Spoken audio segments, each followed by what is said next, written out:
Video జర్నలిస్టులకి, ఇక్కడికి విచ్చేసిన నా కుటుంబ సభ్యులకి, కుటుంబ సభ్యులంటే పత్రికా విలేకరుల దగ్గర నుంచి ఛాంబర్ చైర్మన్ దిల్ రాజు గారితో సహా నాకు అందరూ సమానం. తర్వాత నేను ఈ సినిమా ఇండస్ట్రీకి వచ్చి దాదాపు 50 సంవత్సరాలు అయింది. ఎప్పుడూ కూడా ఎవరిని మీ డేట్లు ఇవ్వండి, కాల్ షీట్లు ఇవ్వండి, నేను సినిమా తీస్తానని నాగేశ్వరరావు దగ్గర నుంచి, శోభన్ బాబు గారి దగ్గర నుంచి, కృష్ణరాజుని కూడా ఎప్పుడు అడగల. వాళ్ళు మా బ్యానర్లో మా కథల్లో వచ్చి సినిమాలు చేశారు. తర్వాత ఇప్పుడు మల్లినేని గోపీచంద్ గారు డైరెక్టర్ గారు చెప్తున్నారు, మీ కేఎస్ నాగేశ్వరరావు దగ్గర నేను శిష్యుడిని. ఆ కేఎస్ నాగేశ్వరరావుని కూడా ఫస్ట్ ఇంట్రడక్ట్ చేసింది నేనే, అది రిక్షారుద్రయ్య అనే సినిమాకి. అట్లానే ఈ బాబుని, విక్రాంత్ శ్రీనివాస్, ఈ బాబుని కూడా ఈ సినిమాతో ఇంట్రడ్యూస్ చేస్తున్నాం. ఈ బాబు కూడా ఒక మంచి మహావృక్షం కావాలని, ఈ సినిమాతో అవుతాడని కూడా నేను నమ్ముతున్నాను. ఎందుకంటే నేను ఈ సినిమా చూశాను. డైరెక్టర్ పార్ట్ అద్భుతంగా చాలా బాగా తీశాడు ఈ బాబు. అంచేత ఇతనికి కూడా చాలా చాలా మంచి భవిష్యత్తు ఉంటుంది.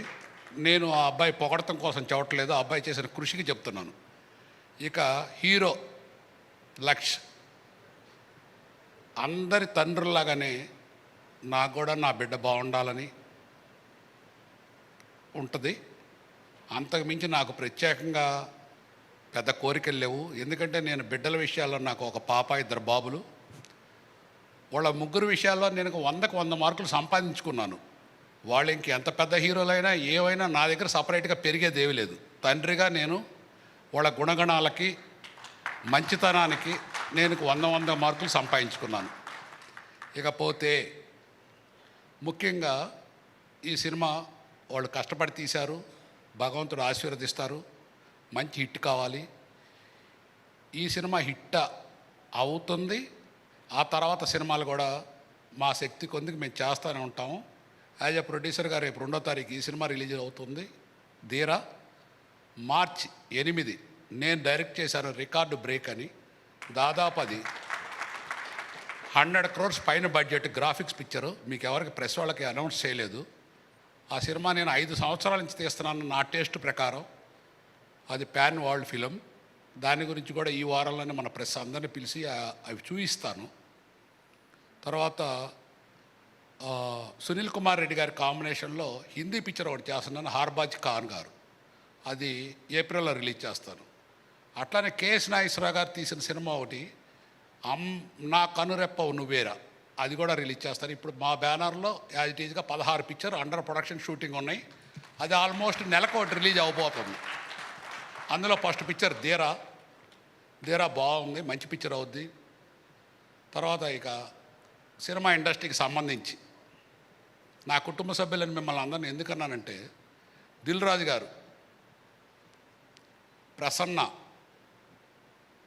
దాము గారు, వైవిఎస్ చౌదరి గారు, రామ సత్యనారాయణ, వీళ్ళందరూ సినీ ఇండస్ట్రీలో సినిమా ఇండస్ట్రీ సేవ చేయడానికి వివిధ పదవుల్లో ఉన్నారు. నాకు సంతోషం ఏంటంటే ఈ దిల్ రాజు గారు ఛాంబర్ ప్రెసిడెంట్ అవ్వాలని, అవటానికి కూడా ఏదో ఉడత సహాయం నేను చేశాను. ఆ భగవంతుడు ఆశీర్వదించి ఆయన ఛాంబర్ ప్రెసిడెంట్ అయ్యారు. నాకు దాదాపు 20 సంవత్సరాల నుంచి చూస్తున్నాం సినిమా ఇండస్ట్రీ ఒక తాటి మీదకి తీసుకొద్దాం అని ప్రయత్నిస్తున్నాను. అందులో ప్రయత్నం భాగంగానే దిల్ రాజు గారు ఛాంబర్ ప్రెసిడెంట్ అయితే బాగుంటుందని, ఇంక్లూడింగ్ ప్రసన్న అపోజిషన్గా ఉన్నా కూడా నన్ను గౌరవించి, రామకృష్ణ సీడెడ్, వీళ్ళందరూ కూడా దిల్ రాజు గారు ఛాంబర్ ప్రెసిడెంట్గా అవడానికి ప్రయత్నించారు. ఆయన అయ్యారు. ఈ 5 సంవత్సరాల్లో నాకున్న సంతోషం ఏంటంటే, ఇండస్ట్రీని 20 ఏళ్ల నుంచి ఏకతాటి మీదకి రాని ఇండస్ట్రీని దిల్ రాజు గారు ఏకతాటి మీదకి తెచ్చారు. ఎవరు ఎన్ని చెప్పినా ఆయన కృషి ఆయన చేస్తున్నారు. అంత బిజీలో ఉండి కూడా సినిమా ఇండస్ట్రీకి ఎక్కువ భాగం చేస్తున్నారు.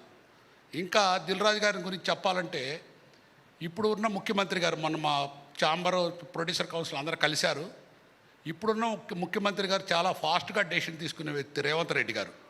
ఆయనంతటా ఆయన మీ సినిమా ఇండస్ట్రీకి ఏం కావాలని అడిగితే మా వాళ్ళు ప్రిపేర్ చేస్తున్నారు, అది చేస్తారు.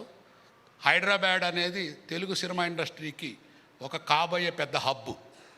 దానికి మన దిల్ రాజు గారి కృషి, దాము గారు, ప్రసన్న గారు, వైవే చౌదరి గారు అందరూ కూడా ఉన్నారు.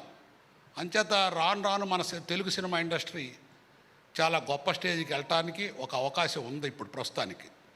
తర్వాత ముఖ్యంగా మీకు చెప్పేది ఏంటంటే, ఇప్పుడు మీరు చూస్తున్నారు, నా కో ప్రొడ్యూసర్స్ కానీ మేము కానీ ఏదైనా షూటింగ్ చేయాలంటే ఒక చోట నుంచి ఒక చోట వెళ్ళడానికి ఒక హాఫ్ డే పోతుంది. తర్వాత ఏదో ఒక 4-5 అవర్సే షూటింగ్ చేస్తున్నాం. నేను దిల్ రాజు గారికి చెప్పాను, మీరు గవర్నమెంట్ని అడిగి ఒక హబ్బు ఎక్కడైనా సరే పెద్ద ల్యాండ్ తీసుకొని నిర్మాతలకి అందరికీ కూడా ఇళ్ళు, స్టూడియోలు అన్నీ ఒక ప్లేస్లో ఏర్పాటు చేస్తే ఇంకా నంబర్ ఆఫ్ పిక్చర్స్ ఎక్కువ జరుగుతాయని ఆ ప్రయత్నం కూడా ఆయన చేస్తున్నారు. ఖచ్చితంగా రాను రాను తెలుగు సినిమా ఇండస్ట్రీ బాగుంటుంది. నాలాగానే చాలామంది ప్రొడ్యూసర్లు తయారయ్యి సినిమా ఇండస్ట్రీలో మంచి మంచి సినిమాలు తీయాలని కోరుకుంటూ సెలవు తీసుకుంటాను. Thank you sir, thank you so much.